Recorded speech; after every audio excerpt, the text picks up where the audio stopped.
This story is titled, My Parents Disowned Me and Said I Was Free Now. That was their holiday gift to me, so I built a successful company. And years later, when my father came to my establishment, he begged for my forgiveness and financial help. Subreddit. I never thought I'd share this story, but here we are. What happened to me still messes with my head sometimes, but I figured some of you might relate to getting completely screwed over by the people who were supposed to love you unconditionally. There's something uniquely devastating about betrayal from family. It cuts deeper than any stranger ever could. I was falsely accused of sexual assault by my stepsister, and my father believed her lies without question. Because of that accusation, I ended up suffering on the streets for years, learning lessons about survival that no 16-year-old should ever have to learn. But here's the thing. 6 years later, I got news about what happened to them after karma finally caught up. Fair warning, this story gets pretty ugly and dark at times, but I seriously need you to read the whole thing before making any judgments. I'm looking for some perspective here, because I still question whether I handled everything the right way. Here's exactly what went down, and why I sometimes wonder if I was too harsh when I had the chance to be the bigger person. This all started when I was 16 years old, back on New Year's Eve 2015. We were sitting around our living room in Tampa, and everything seemed perfect on the surface. The Christmas tree was all lit up with those warm white lights, presents scattered underneath like something out of a holiday movie. It was the whole Norman Rockwell scene that families dream about. Cozy, peaceful, full of promise for the year ahead. My stepmom Victoria and my half-sister Megan had just finished opening their main gifts, both of them smiling and laughing about whatever they'd unwrapped. My dad was sitting in his favorite recliner, looking pleased with himself in that satisfied way parents get when they've nailed Christmas. I was waiting patiently for my turn to open presents, feeling pretty good about the vintage Led Zeppelin vinyl I'd saved up to buy him, something he'd mentioned wanting for months. Then there was this unexpected knock on our front door. Dad got up to answer it, and when he came back, he wasn't alone. Following behind him was Mr. Carlson, our family lawyer, and the guy looked uncomfortable as hell. He was carrying this leather briefcase like it weighed 1,000 pounds, and there was something in his expression that immediately made my stomach drop. You know that feeling when you can sense something terrible is about to happen, but you can't quite put your finger on what it is? That was the energy filling our living room. "Tyler," my dad said, and his voice was completely flat, emotionless in a way I'd never heard before. "Mr. Carlson needs to witness something important tonight." The way he said it sent chills down my spine, because this was supposed to be our family time, our celebration. What could possibly be so urgent that it couldn't wait until after the holidays? See, the night before this nightmare began, Megan had pulled a move that would completely destroy my entire life. I was in my room playing Halo, just minding my own business and trying to get through another level when she came bursting in crying. These weren't fake tears either. They looked real, complete with the red eyes and running nose. It was a full performance that would have convinced anyone. She said she needed to tell Dad something really important about me, something that couldn't wait another minute. Next thing I knew, my dad was pounding on my bedroom door at nearly midnight, waking me up from a dead sleep. When I opened the door, he came storming in with this look on his face that I'd never seen before.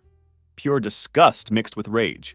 Behind him, Victoria had her arm wrapped protectively around Megan, like she was shielding her daughter from some kind of dangerous predator.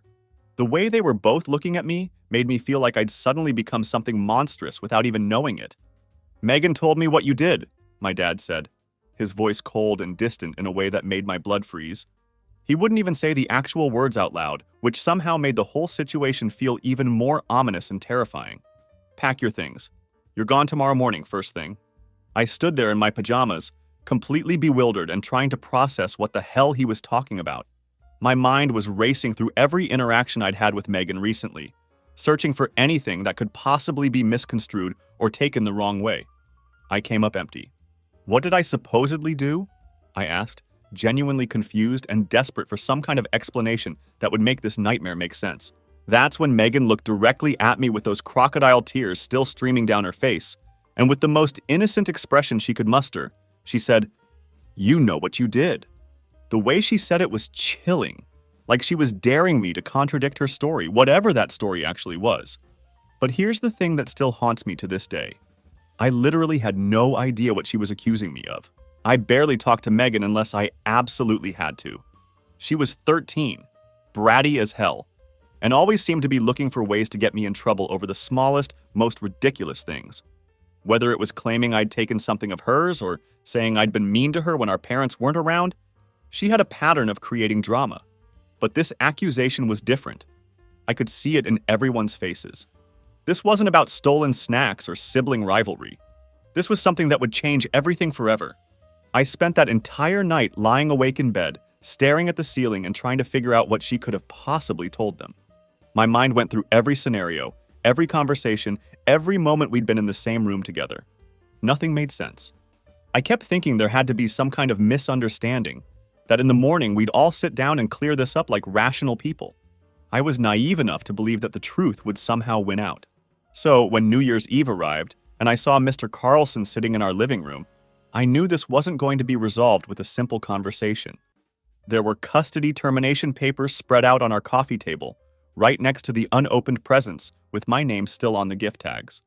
The contrast was surreal. Holiday decorations and legal documents ending my place in this family, all sitting side by side. "Because of what you did to your sister," my dad announced, his voice steady and final, "you are no longer part of this family. These papers make it official." He gestured toward the documents like he was discussing a business transaction, not destroying his son's entire world. I tried desperately to explain that I had absolutely no clue what he was talking about. I begged him to tell me exactly what Megan had accused me of, so I could defend myself properly, so I could prove my innocence with facts and logic. But before my dad could respond, Victoria jumped in with this fake concerned voice that made my skin crawl. "Asking for details just proves your guilt," she said, shaking her head like she was disappointed but not surprised. "You're sick for even wanting to know specifics." The way she said it was so manipulative, so designed to make any attempt at defending myself look like further evidence of wrongdoing. That's when the horrible reality of my situation became crystal clear. Whatever Megan had accused me of was serious enough that nobody in this room wanted to hear my side of the story. They had already decided I was guilty, held their trial without me, and reached their verdict. The system was rigged from the start, and I was the only one who didn't know the game was already over. My dad grabbed my suitcase, which I'd packed the night before, with shaking hands and threw it onto the front lawn. I was getting pushed out the door while neighbors were driving by, probably looking at New Year's decorations and thinking about their own family celebrations. The gift I'd saved up to buy him, that vintage Led Zeppelin vinyl he'd mentioned wanting, went flying out with me, landing somewhere in the grass. I looked up at the man who had raised me, who had taught me to ride a bike and throw a football, who had held me when my mom died years earlier. With my voice choked with emotion and disbelief, I asked, "Why do you always take her side? She's not even your real daughter." With that same cold, even tone that had characterized this entire nightmare, not a flicker of emotion crossing his face, he replied, "She is my real daughter, and you're nothing anymore." Then he slammed the door shut with such finality that I knew there would be no coming back from this moment. The only person who showed any kindness during this devastating scene was Mrs. Harper, our next-door neighbor. She had been watching the whole thing unfold from her front window, and she came over after my family had retreated inside. She pressed $40 into my hand and whispered urgently, "I don't believe it. Not for 1 second. Come find me if you need help." Her daughter quickly dragged her back inside before she could say anything more. But that small gesture of faith meant everything to me in that moment. I sat on those front steps for hours in the cold January air, watching families drive by with their cars full of presents and New Year's party supplies. Meanwhile, I was sitting there with everything I owned in the world crammed into one suitcase, holding legal papers that I couldn't even read properly through my tears. The contrast was devastating. All around me, people were celebrating new beginnings while my entire life had just ended. That night, I walked away from the only home I'd ever known, carrying nothing but that suitcase, some custody termination documents that felt like a death certificate, and whatever money Mrs. Harper had pressed into my hand. I didn't know it then, but that was the last New Year's Eve I would ever experience as somebody's son. From that moment forward, I would be completely on my own. The next morning, I found myself walking through my old neighborhood with that suitcase, looking through windows at families opening presents. Every house had that warm, golden glow that comes from Christmas lights and happiness. I could see kids running around in their pajamas, parents sipping coffee and laughing, the whole picture-perfect scene that I would never be part of again. The finality of it all was crushing. Mrs. Harper's $40 got me a bus ticket to the next county over. I had this vague memory of my grandmother living somewhere east in an area with orange groves, and I figured maybe she'd take me in. It seemed like my only option, the one family member who might listen to my side of the story. But I made a critical mistake and got off at the wrong stop, ending up in some small town I'd never heard of. I spent hours walking around that unfamiliar place, asking random strangers if they knew my grandmother or had heard of her address. Nobody had a clue what I was talking about, and after a while, people started looking at me like I was just another runaway kid causing trouble. The hopelessness of the situation began to sink in. I was truly alone, with no plan and nowhere to go. That first night sleeping outside was absolutely brutal. January in Florida isn't exactly tropical, especially when you're used to sleeping in a warm bed under a roof. I had no idea what I was doing or how to survive on the streets. I found this overpass where some other homeless people were hanging out, hoping maybe they'd let me join their group or at least give me some advice. Most of them ignored me completely, which was probably for the best. But there was this one guy who took pity on me enough to offer a warning that scared me more than being hungry. "Fresh meat like you won't last a week out here," he said, looking me up and down like he was sizing up my chances. "Especially pretty boys like you. You better watch your back every second." That warning terrified me more than the cold, more than the hunger, more than anything else about my new reality. I realized I wasn't just homeless. I was vulnerable in ways I'd never had to think about before. The streets had their own rules, their own predators, and I was completely unprepared for any of it. The next few towns I tried yielded the same story every time. Youth services couldn't help me because I was a biological child with no documented history of abuse. Even though I'd been thrown out unjustly, there was no proof of anything illegal happening. The system was designed to help kids who could prove they'd been hurt, not kids whose families had simply decided they didn't want them anymore. I even tried calling the police once to report what had happened, hoping they might be able to help me get back home, or at least force my dad to listen to reason. But without any evidence of actual crimes being committed, they basically told me to call my dad and work it out like a family dispute. How do you prove that something didn't happen? How do you defend yourself against accusations that nobody will even tell you the details of? The days started blending together in the worst possible way. I was bouncing between park benches and gas station bathrooms, eating whatever food I could scrounge from dumpsters behind restaurants. My clothes fell apart incredibly fast from sleeping rough and walking on concrete all day. Those shoes I was wearing when I got kicked out were completely destroyed after just a week of this lifestyle. One night I got really sick. Fever, shaking, the whole 9 yards. I ended up collapsed behind this 24-hour Subway restaurant, curled up next to the grease trap because it was the only warm spot I could find. I honestly thought I was going to die right there, alone and forgotten, with nobody even knowing my name or caring what happened to me. That's when I met Frank, and he literally saved my life. I woke up on a piece of cardboard with a heavy coat covering me, and this guy with a scraggly beard and eyes that had clearly seen everything was sitting next to me, holding a bottle of water. "Thought you were gone, kid," he said in this gravelly voice. "Fever like that will kill you quick out here if you don't know how to handle it." Frank became my teacher, my mentor, and probably the first real father figure I'd had since my own dad had abandoned me. He lived behind an abandoned warehouse in what he called the Forgotten Corner, a place where the city didn't bother cleaning up and the police rarely patrolled. Frank showed me the ropes of survival, how to scavenge effectively, where to sleep safely without getting robbed or worse, and most importantly, how to avoid the wrong kind of people who preyed on kids like me.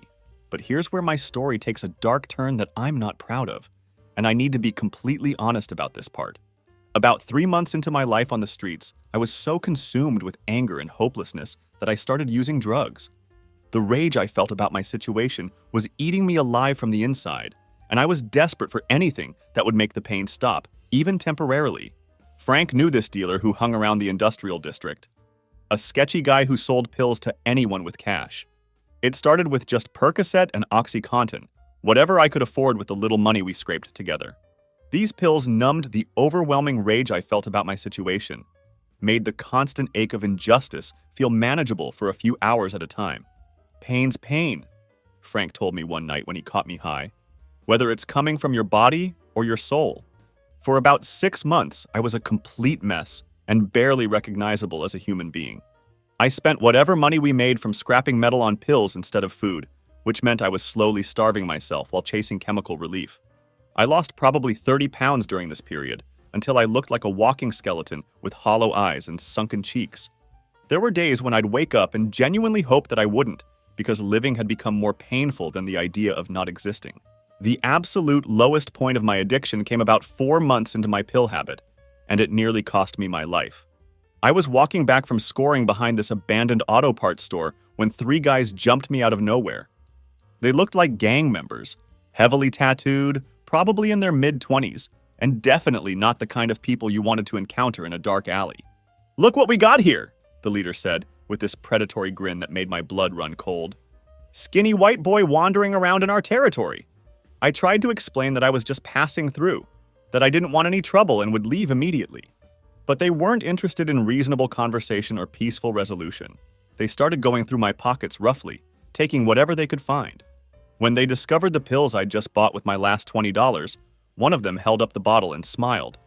"Well, well," he said with obvious satisfaction. "Looks like this junkie's got some good stuff on him." That's when I made the stupidest, most desperate decision of my entire life. I tried to grab the pills back. The beating they gave me was absolutely brutal and could have easily killed me. I'm talking about a proper beatdown with kicks to my ribs, punches to my face, and stomps that left me wondering if my internal organs were still functioning properly. They left me bleeding and unconscious in an alley behind a dumpster, with nothing but the torn clothes on my back and a splitting headache that lasted for days. It took me 3 full days to be able to walk properly again, and during that time I just lay there in that alley, drifting in and out of consciousness. Frank found me there on the second morning, bringing me water and some crackers he'd gotten from somewhere. "This is what happens when you chase the dragon," he said, looking at my busted face with a mixture of sadness and disappointment. "Makes you do stupid things that get you hurt real bad." That beating should have been my wake-up call, the moment when I realized I needed to get clean and start fighting for my life, instead of trying to escape it. But addiction doesn't work that way, especially when you're living in circumstances that feel hopeless. When you've got nothing left to lose, physical pain starts to feel like the only thing that makes sense, like punishment you deserve for whatever you did wrong. The pills weren't really about getting high anymore. They were about turning down the volume on a life that had become unbearably loud with pain and anger. And once you start chasing that kind of silence, you stop noticing how dramatically your life is falling apart around you. Instead of getting clean after that beating, I just became more desperate and willing to take bigger risks. I started venturing into worse neighborhoods, dealing with shadier people, and putting myself in increasingly dangerous situations just to get my fix. Each day brought new risks and new ways to potentially get myself killed. But I was too lost in my addiction to care about the consequences. The turning point in my life came when I met Connor, and I genuinely believe he saved me from dying on those streets. Connor was maybe 22 years old and had been living rough for a few years himself. But unlike me, he had managed to keep his head on straight and avoid the trap of addiction that had nearly destroyed me. He found me passed out behind a dumpster one night, covered in my own vomit and probably close to overdosing. Instead of just walking by like most people would have, Connor dragged me to his spot under a bridge and stayed with me until I came around. "You planning on dying out here like this?" he asked when I finally regained consciousness. "Because if you are, you're doing a pretty good job of it." Connor had been kicked out of his home at 17, just like me. But instead of destroying himself with drugs and self-pity, he'd figured out how to survive and even build something resembling a decent life. "The best revenge is living well," he told me during one of our late-night conversations. "Every day that you're alive and getting stronger is a middle finger to everyone who wrote you off and threw you away." He helped me get clean by watching me through the withdrawal process, making sure I ate regular meals, and refusing to let me give up when I wanted to score again. After Frank eventually left our little group, which I'll explain more about later, Connor was the person who kept me from completely falling apart and giving up on life entirely. "You're my brother now," he said one night when I was shaking from withdrawal and begging him to let me go find pills. "Family isn't about blood. It's about who shows up when you need them most." That statement meant more to me than any New Year's present I'd ever received from my biological family. After Connor helped me get clean and sober, I started taking Frank's lessons about survival seriously for the first time. The old man knew absolutely everything about the scrap metal business, which metals were worth what at different yards, how to spot valuable copper wire from a mile away, and most importantly, how to negotiate with scrapyard owners without getting completely ripped off. "See that wire there?" Frank would say, pointing to some random tangle of metal behind an auto shop that looked like worthless junk to me. That's not trash if you know what you're looking at. That's breakfast, lunch, and dinner if you know how to work it right. Frank had this incredible ability to see value where other people saw garbage, and he was determined to teach me that same skill. Frank had detailed routes mapped out for every part of the city, like a mental GPS system built over years of experience. He knew which businesses threw out their scrap metal on which specific days, which construction sites regularly left copper and aluminum lying around, and which scrapyards paid fair prices versus the ones that tried to screw over homeless people who didn't know any better. Most importantly, Frank taught me how to stay invisible while we worked, which was crucial for staying safe and avoiding trouble. When cops see a homeless kid pushing a cart, they see potential trouble and reasons to hassle you, he explained. But when they see a working man with purpose and a business plan, they see someone who's trying to make an honest living. That lesson about perception versus reality would serve me well for years to come.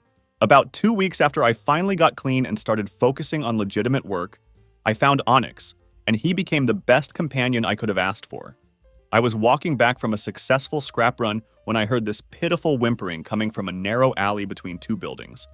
When I investigated the sound, I found this black dog that looked like a Labrador mix, curled up next to a dumpster and clearly in bad shape.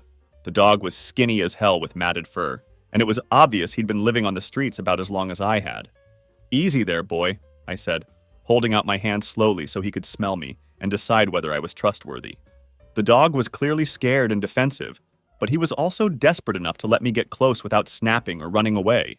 Connor wasn't exactly thrilled when I brought this stray dog back to our makeshift camp under the bridge. "We can barely feed ourselves as it is," he pointed out, which was a completely valid concern given our limited resources. But Frank took one look at the dog and gave me an approving nod that meant everything. "Smart move, kid," Frank said, with the first genuine smile I'd seen from him in weeks. "Dogs are excellent judges of character, and this one picked you for a specific reason. I decided to name him Onyx because of his coal-black fur that shined like polished stone when it was clean. From day one, Onyx was incredibly loyal and seemed to understand that we were all in this survival situation together.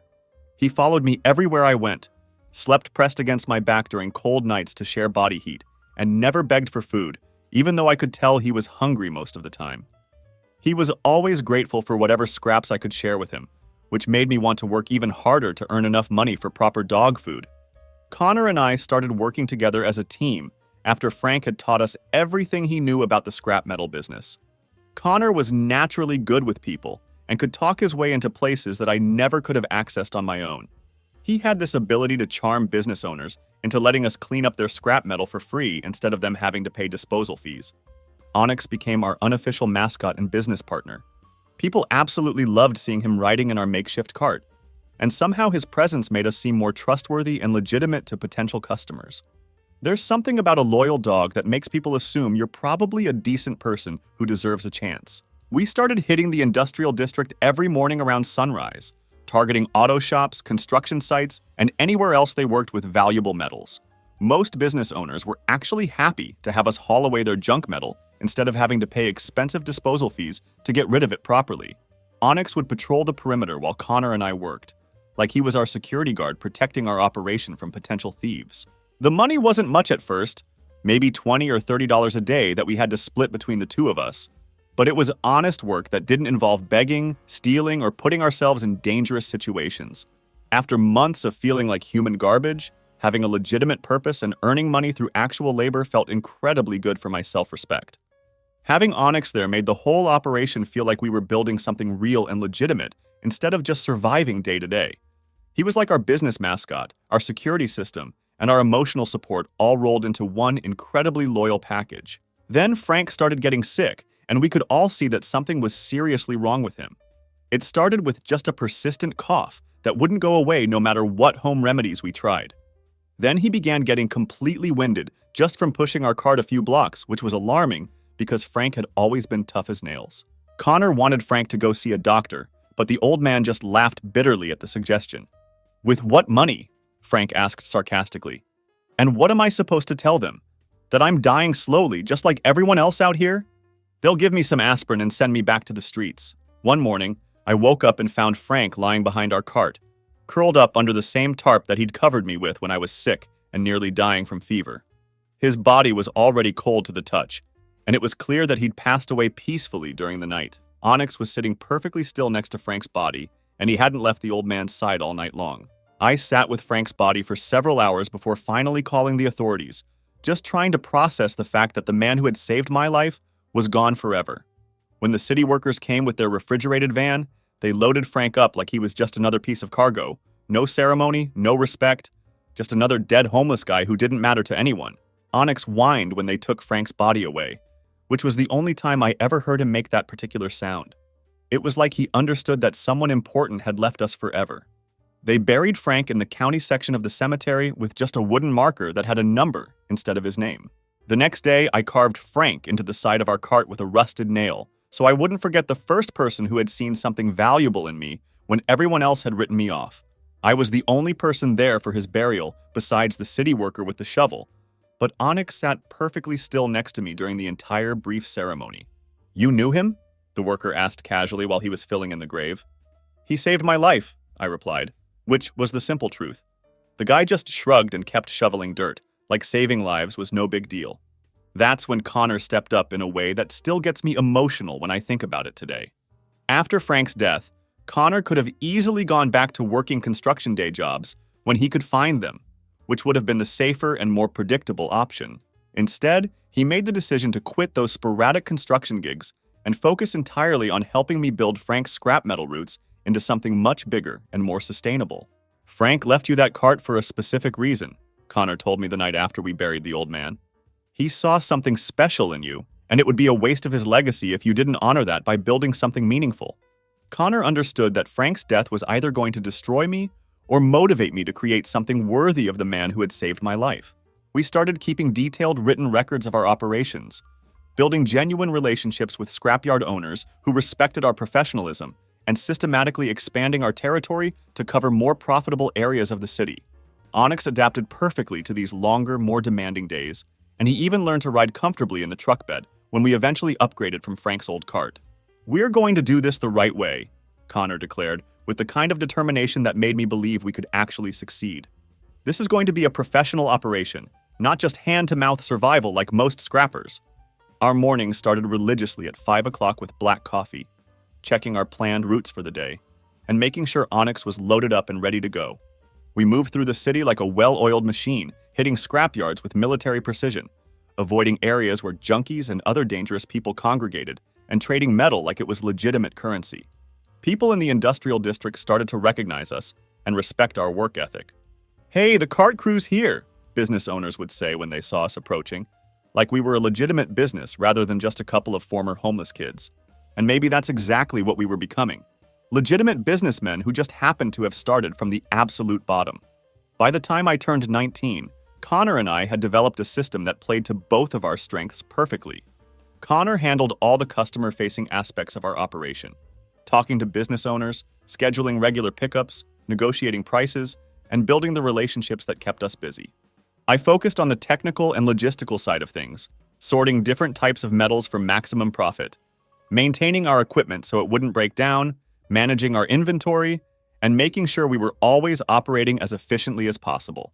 Onyx became our unofficial quality control specialist, and somehow that incredible dog could spot valuable copper wire from 50 yards away. We opened a joint bank account and started saving every penny we could, living on whatever cheap food we could buy from dollar stores, but always reinvesting our profits back into the business. We were building something real and sustainable, instead of just trying to survive from day to day. The major breakthrough that changed everything came when Connor convinced this large recycling depot to give us a regular contract for consistent work. The guy who ran the place was named Martinez, and he liked the fact that we showed up exactly when we said we would, that our metal was always properly sorted and organized, and that we weren't tweakers or alcoholics like many of the other scrappers he dealt with. "You boys are different from most people in your situation," Martinez told us one day while scratching Onyx behind the ears. "Most folks living rough don't think long-term or plan for the future, and this dog here has better manners than half my regular employees." Having that steady contract gave us the financial stability to start planning bigger moves. By the time I turned 20, we'd saved enough money to buy our first real vehicle, a used 1998 Chevy Silverado with over 200,000 miles on it. The truck looked like it had been through several wars, but it was ours, paid for in cash, and it represented everything we'd worked toward. Onyx immediately claimed the passenger seat like he'd been waiting his entire life for a proper ride instead of bouncing around in a cart. Connor painted silent reclaim on both sides of the truck in professional-looking letters. "It fits us perfectly," he explained with obvious pride. "We work quietly and professionally, and we turn trash into treasure. Plus, it sounds way cooler than Tyler and Connor's junk hauling service."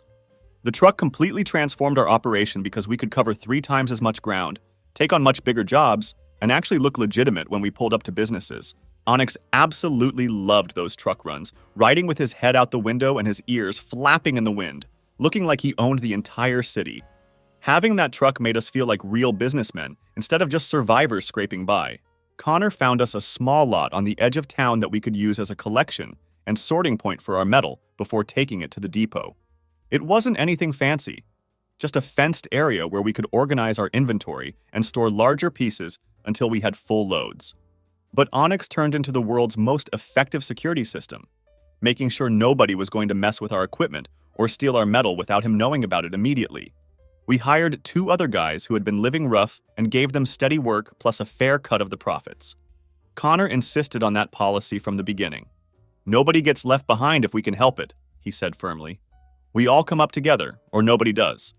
It felt good to be able to offer other people the same kind of opportunity that Frank had given us. By the time I turned 21, I had my own apartment for the first time since getting kicked out of my family's house. Having a real bed, a functioning bathroom, and a kitchen where I could cook actual meals felt like the most incredible luxury imaginable. Connor got a place in the same apartment complex, and we'd have dinner together most nights, watch sports on TV, and just experience what it felt like to be normal adults for a few hours. "Look at us now," Connor would say during those quiet evenings. "Just a couple of throwaways who figured out how to make something of ourselves."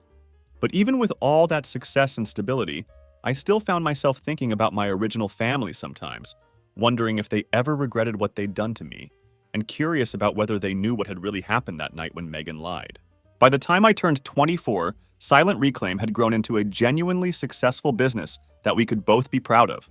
Connor and I had expanded our operation to include a much bigger warehouse space, purchased 2 additional trucks to handle larger contracts, and employed 5 full-time workers who depended on us for their livelihoods. We were pulling in good money, not wealthy by any means, but comfortable enough to live like normal adults. We had health insurance, retirement savings accounts, and all the other markers of responsible adulthood that most people take for granted. Connor had become more than just a business partner. He was the brother I never had, and I knew he would take a bullet for me, just like I would do the same for him without hesitation. Our success felt even better because we'd built it together from absolutely nothing. We'd spend weekends barbecuing in my backyard, going on double dates with women we'd met through normal social activities, and just living like regular people who happened to run a successful scrap metal business. Onyx had become the unofficial office dog at our warehouse, and our employees loved him while clients always remembered us because of his friendly presence and professional demeanor. Then one ordinary day, I was at a gas station near the Georgia border, just filling up the truck and minding my own business, when I heard someone call my name from across the parking lot. I turned around and saw Mrs. Harper, the neighbor lady who had helped me on that devastating New Year's Eve so many years ago. Onyx was waiting in the truck, but he immediately started getting agitated the second he saw her. Not aggressive, just alert and focused in that way dogs get when they sense something important is happening. She looked dramatically older than I remembered, with completely white hair and a much more frail appearance, but she recognized me instantly. The moment she saw me, she started crying and rushed over to give me a tight hug. "I never believed it," she said through her tears. "Not for one single second did I believe what they said about you." We talked for about 20 minutes before her family showed up to pick her up, and during that conversation, she told me some things that completely blew my mind. Onyx kept his eyes fixed on her the entire time, like he was carefully reading her energy to determine whether she could be trusted. What Mrs. Harper revealed to me was absolutely wild and changed everything I thought I knew about my situation. It turns out she'd been quietly keeping tabs on my family all these years, and the information she shared was incredible. Megan had obviously been lying that whole time, which wasn't a surprise to me. But here's the part that shocked me. During her junior year of high school, Megan had actually seen me working one day. I was collecting scrap metal from this public park about 80 miles from our old house, and she was there on a school field trip. She recognized me immediately but was too terrified to say anything or approach me. When she got home that evening, she told Victoria what she'd witnessed, that I was alive, working, and clearly not the monster they'd made me out to be. But instead of encouraging Megan to tell the truth and try to make things right, Victoria shut down that conversation immediately and harshly. "If you ever admit that you lied about Tyler," Victoria had threatened her own daughter, "your father will throw you out of the house just like he did to him. Then you'll have nothing and nowhere to go." So Megan kept quiet about seeing me, but apparently, the guilt was eating her alive from the inside. She couldn't sleep properly, was having regular panic attacks, and the psychological weight of maintaining that lie was destroying her mental health. Here's the really messed up part that made my blood boil. When Megan turned 23, she got diagnosed with serious kidney failure that threatened her life. When doctors started asking about family medical history and potential kidney donors, she finally broke down completely and told my dad the absolute truth about everything. She confessed to lying on that New Year's Eve, admitted to seeing me years later and staying silent, and revealed the whole ugly story about how Victoria had manipulated the situation. My dad apparently just sat there in stunned silence for a very long time after hearing this confession, then got up and walked out of the room without saying a word. According to Mrs. Harper, he started drinking heavily after that revelation, quit his job within a few weeks, and spent most of his days just staring at nothing like a broken man. Anytime someone mentioned my name or asked about me, he'd get this haunted look in his eyes like he was seeing a ghost. The family had to sell their house to pay for Megan's expensive medical bills and moved into some small apartment, burning through all their savings while trying to keep her alive. But here's what really got to me emotionally. Megan had been actively trying to find me for over 2 years, searching online constantly, calling old mutual friends, and doing everything she could think of to track me down. But she never found anything because I'd been using my middle name instead of my first name for the business, so all her searches came up empty. Mrs. Harper telling me all this information was like getting hit by a freight train while standing on railroad tracks. Part of me felt vindicated because I'd been right all along, but another part just felt completely empty inside. Like, what was the point of being proven right if it took 6 years and someone nearly dying for the truth to come out? A few months later, I was at our warehouse going over payroll and planning the next week's routes when someone showed up at our front door unannounced. Onyx started growling before I even looked up from my paperwork. This deep warning sound that I'd never heard from him before, like he was sensing genuine danger. I looked up and saw Victoria, my former stepmother, standing in our doorway like she had every right to be there. Onyx stayed positioned between us the entire time with his hackles raised, and that dog knew evil when he smelled it. Victoria started with this whole Oscar-worthy performance about how sorry she was, how she should have believed me all those years ago, and how the family had completely fallen apart after I left. It was real Hollywood-level acting, complete with crocodile tears and dramatic pauses for effect. But then she got to the real reason she had tracked me down and driven all this way to find me. "Megan's dying," she announced, like it was my problem to solve. "The kidney failure is getting worse every day, and we've tried everything we can afford, but we just can't pay for a transplant procedure. You've obviously done very well for yourself, so please help her. She's your sister." That's when I understood with perfect clarity that she wasn't there to apologize or make amends for destroying my life. She was there to shake me down for money, to guilt me into paying for medical treatment for the daughter who had destroyed my entire world with her lies. I looked at her standing there with this fake, hopeful expression in her eyes, waiting for me to be the hero of her twisted story, while Onyx never took his eyes off her, ready to move if she tried anything aggressive. "Let me get this absolutely straight," I said, looking directly into her eyes while trying to control my anger. "You and your family threw me out of the house based on lies that you helped orchestrate. You let me live on the streets for years without ever once trying to find me or make things right. You never attempted to verify the truth or give me a chance to defend myself. And now you want me to pay for her medical bills?" Victoria started crying, but it felt completely manufactured and manipulative, like she was turning on the waterworks because she thought it would work on me. She was just a child back then, Victoria pleaded desperately. She didn't understand the consequences of what she was saying or doing. "She was 13 years old," I replied coldly. "That's old enough to understand exactly what those words meant and what would happen to me when she said them. She knew precisely what she was doing." I stood up from my desk and walked toward the door, making it clear that this conversation was over. I told Victoria to get out of my warehouse and never come back, and I watched her drive away in this beat-up Honda Civic with duct tape holding the rear bumper together. The sight of her struggling financially should have made me feel some satisfaction, but mostly I just felt tired. Onyx relaxed completely the second her car disappeared from view, then came over and nudged my hand gently, like he was checking to make sure I was emotionally okay after that encounter. That night, Connor found me sitting alone in the warehouse in complete darkness, just thinking about everything that had happened. Onyx was pressed against my legs, providing his usual solid and comforting presence during difficult moments. "You okay, brother?" Connor asked with genuine concern in his voice. I told him everything about Victoria's unexpected visit, about what Mrs. Harper had revealed regarding my family's situation, and about how they now wanted me to save the very person who had ruined my life with her lies. Connor listened without interrupting, then sat down next to me while Onyx positioned himself so he was touching both of us, like he was trying to provide comfort to his entire pack. "You know what the real difference is between us and them?" Connor said finally, after thinking about the situation for several minutes.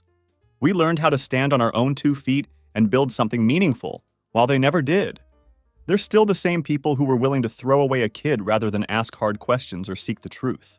That's when I knew without any doubt that I'd made the right decision in refusing to help them. After Victoria's visit, I couldn't shake the persistent thoughts about Megan lying in some hospital bed, probably dying slowly. Not because I felt sorry for her. Honestly, I didn't feel much sympathy at all.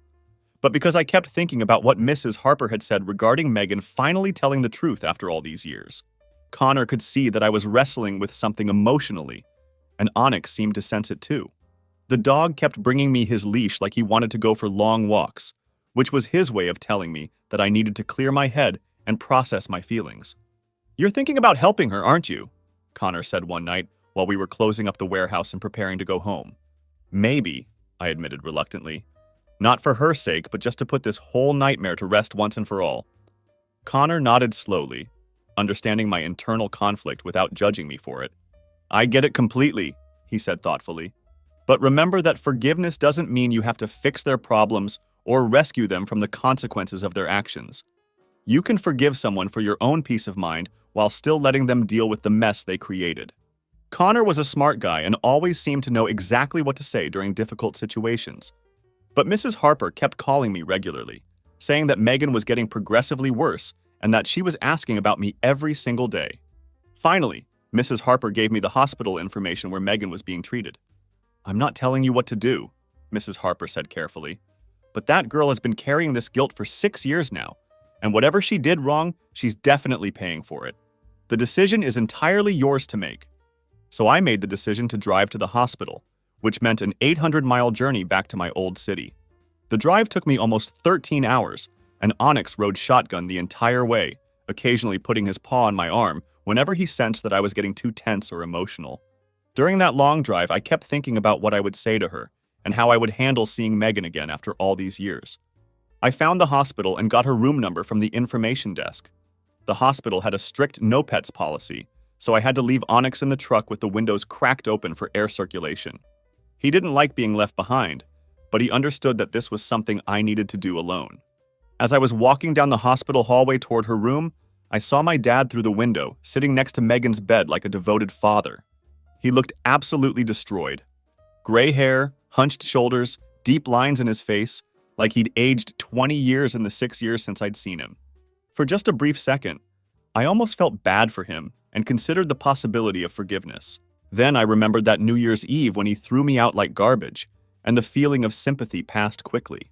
I waited in the hallway for about 30 minutes until he finally left the room. When he walked away, I could see that he'd been crying, which was something I'd never witnessed before. Only after he was completely gone did I enter Megan's room. Megan looked absolutely nothing like the bratty 13-year-old who had destroyed my life with her lies. She was tiny and frail, hooked up to all kinds of medical machines, with skin as pale as paper. The medical chart hanging at the foot of her bed clearly stated critical kidney failure in official medical terminology. When I said her name softly, she opened her eyes slowly. It took her a few seconds to focus properly, but when she saw me standing there, she immediately started sobbing uncontrollably. "I'm so sorry," she whispered, in a voice barely audible above the medical equipment. "I never meant for it to go that far or destroy your life like it did." I pulled a chair up next to her hospital bed and took her ice-cold hand in mine. You knew exactly what would happen when you said those words, I told her quietly. She cried even harder at my response. I tried to take it back the very next day, she said through her tears. But Mom said it was too late, that Dad would never believe me if I suddenly changed my story. So you let me live on the streets for 6 years rather than tell the truth, I said. I was scared, she replied weakly. I was just a kid who made a terrible mistake. I looked at her lying there in that hospital bed, probably dying, definitely suffering tremendously.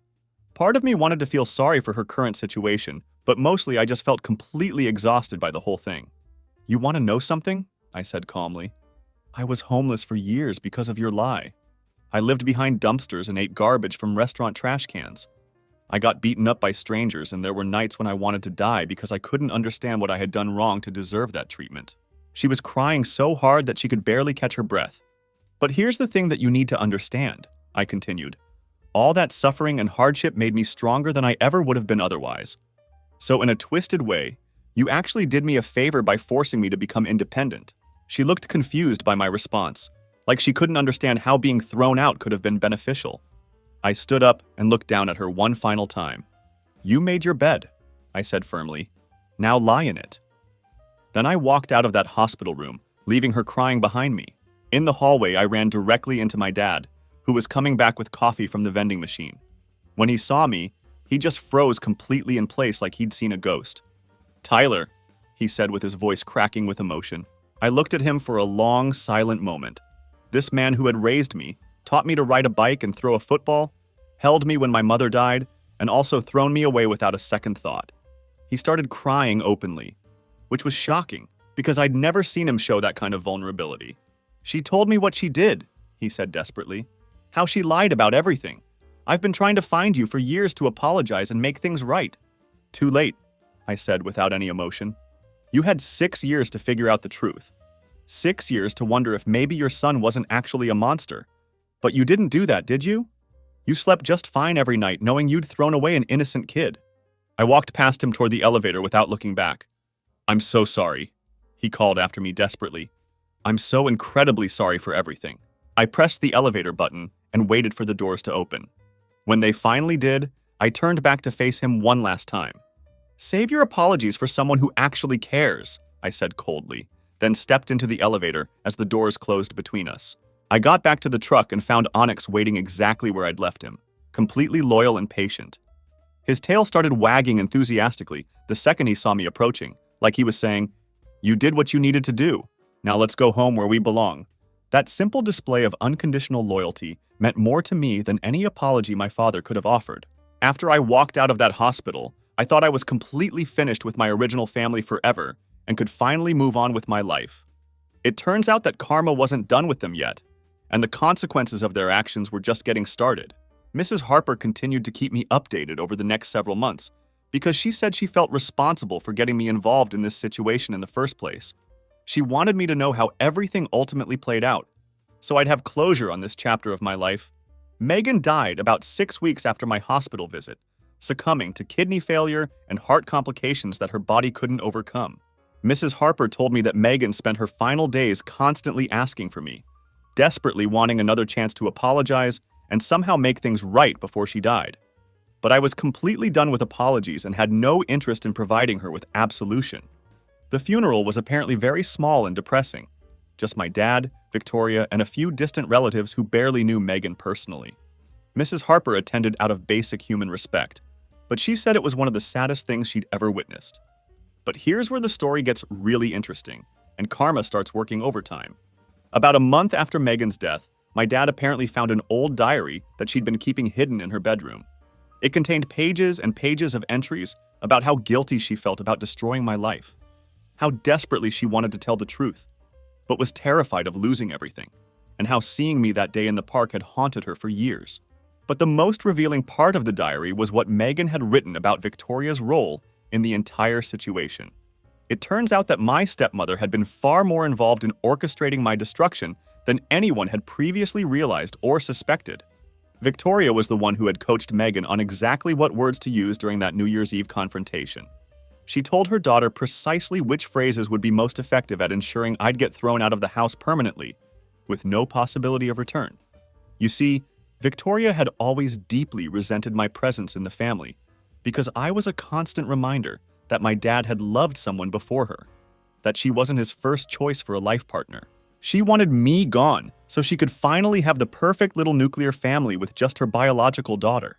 So when Megan came to her upset about something trivial, probably me getting more attention or Christmas presents or whatever, Victoria saw her golden opportunity to get rid of me forever. She manipulated a 13-year-old child into destroying an innocent person's life just so she could have my dad all to herself. When my dad discovered this information with concrete proof from Megan's own handwriting, he completely lost his mind. Mrs. Harper said she could hear them screaming at each other through the apartment walls for hours. Dad was calling Victoria every horrible name imaginable, saying she had manipulated him into destroying his own son over fabricated lies and teenage jealousy. The fight apparently went on all night long, with accusations and counter-accusations flying back and forth. The next morning, Victoria found divorce papers sitting on the kitchen table. My dad kicked her out of the apartment with absolutely nothing, since they'd already spent all their money and savings on Megan's unsuccessful medical treatments. Victoria had to move back in with her elderly parents, who were in their 70s and not thrilled about supporting their adult daughter. She lost the house, the car, her comfortable lifestyle. Everything she had gained by marrying my father was gone overnight. Mrs. Harper told me with obvious satisfaction. She lost everything, just like what she did to you all those years ago. As for my dad, he completely fell apart emotionally after the divorce and learning the truth about Victoria's manipulation. He started drinking heavily every day, barely left his one-bedroom apartment, and looked like a ghost of his former self. Mrs. Harper said she'd occasionally see him at the grocery store, and he'd aged so dramatically that he looked 70 years old when he was only in his early 50s. Mrs. Harper tried talking to him once out of basic neighborly concern, but he just walked away without acknowledging her presence. The man who had once been a successful, confident father was now spending every New Year's Eve alone in a cramped apartment with no family, no friends, and nothing but guilt eating him alive from the inside. Meanwhile, Connor and I were absolutely killing it in every aspect of our lives.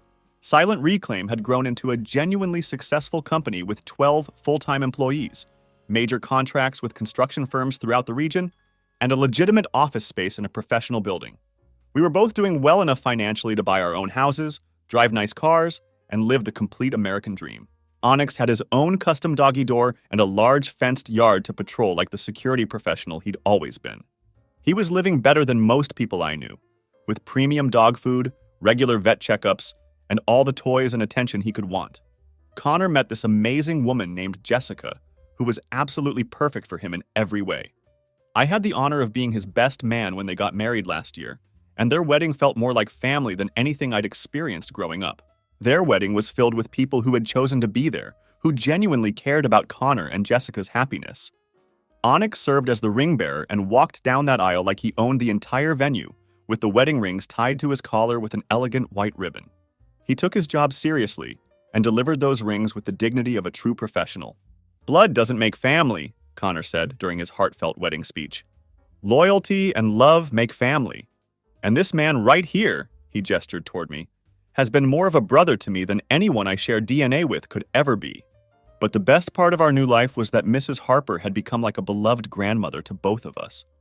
She came to Connor's wedding, sends us holiday cards every year, calls regularly just to check on our well-being, and treats us like the family she never had. She spoils Onyx absolutely rotten whenever she visits, always bringing him these expensive gourmet treats that make his tail wag like crazy. Mrs. Harper told me once that my dad had tried to reach out to her, asking if she knew how to contact me because he wanted to apologize and maybe try to rebuild our relationship. "What did you tell him?" I asked with curiosity. "I told him that some bridges can't be rebuilt once they've been completely burned," she replied firmly. "He had his chance to be a real father, and he blew it spectacularly. Now he gets to live with that choice for the rest of his life. It's been 2 years since I walked out of that hospital room, and I can honestly say that getting thrown out at 16 taught me invaluable lessons about resilience, independence, and self-reliance that most people never have the opportunity to learn. I can handle absolutely anything now because I've already survived the worst thing that could possibly happen to me. Plus, I learned that genuine loyalty and love come from the most unexpected places. Sometimes it's a homeless man who saves your life when you're dying. Sometimes it's a stray dog who never leaves your side, no matter how hard things get. Sometimes It's a friend who becomes your brother and helps you build something meaningful from nothing. Connor and Jessica had their first child last month, a beautiful baby boy they named Frank after the old man who saved my life on those streets. They asked me to be the godfather, which honestly choked me up more than I expected. "This kid is going to have the best uncle in the world," Connor told me when he handed me his son for the first time. "And the best guard dog watching over him too. That's my real family now. Connor, Jessica, little Frank, Mrs. Harper, and Onyx. These are people who chose to be in my life and love me unconditionally, instead of people who were stuck with me by accident of biology. As for my original family, they got exactly what they deserved through natural consequences. Victoria is working retail in her 60s, living in poverty, and dealing with the consequences of manipulating a child to destroy an innocent person's life. My dad is alone in some depressing apartment, probably drinking himself to death while drowning in guilt and regret. My life now is genuinely better than it ever would have been if I'd stayed in that house with people who were ready to believe the worst about me without question. I own my own successful business, have real friends who would do anything for me, and live completely on my own terms without anyone's approval or permission.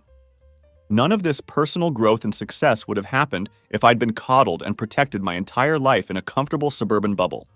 And I've got the best damn dog in the world who's been loyal to me through every single challenge we've faced together. So yeah, getting kicked out on New Year's Eve was absolutely the worst thing that ever happened to me at the time. It was devastating, traumatic, and nearly killed me in multiple ways. But it was also the best thing that could have happened in the long run, because it showed me what I was really made of when everything was stripped away. The scared, dependent boy who got thrown out that New Year's Eve died on those harsh streets during those first few months of homelessness. But the strong, independent man who built something meaningful from absolutely nothing was born there too, forged by adversity and strengthened by every challenge. And I wouldn't trade that man, the person I became through surviving the worst, for anything in this world.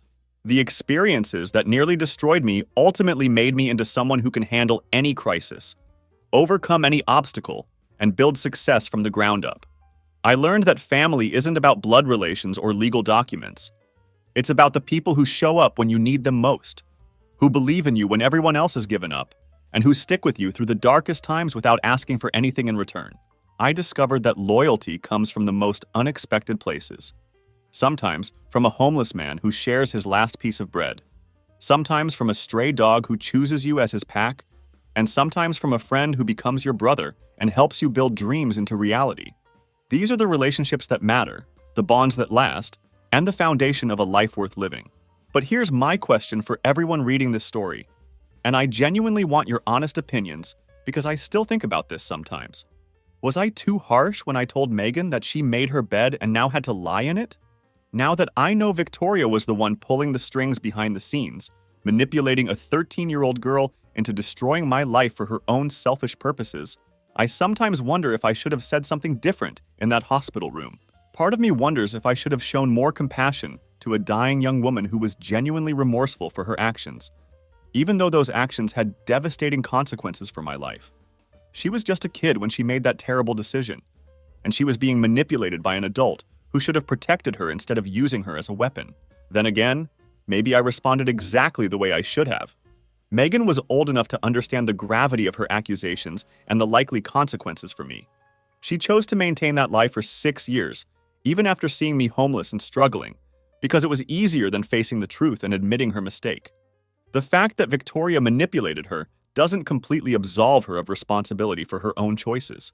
She had multiple opportunities over the years to tell the truth and try to make things right, but she only confessed when she needed a kidney donor and was facing her own mortality. Was her deathbed confession really about genuine remorse?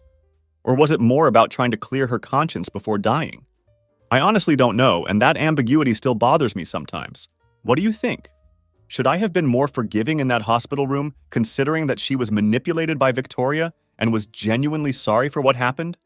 Or was my response appropriate given the years of suffering her lie caused me, and the fact that she waited until she was dying to tell the truth? I've built an amazing life from the ashes of that false accusation, and I have no regrets about the path my life has taken. But I still wonder sometimes about that final conversation and whether I handled it with the right balance of justice and mercy. Was I too harsh with a dying young woman who was genuinely remorseful? Or did I respond exactly the way someone should when confronted by the person who destroyed their childhood and nearly cost them their life? I guess that's a question I'll be wrestling with for the rest of my life, but I'm curious to hear what other people think about this situation. Because at the end of the day, forgiveness is complicated, and sometimes the right answer isn't clear even years after the fact. What would you have done in that hospital room?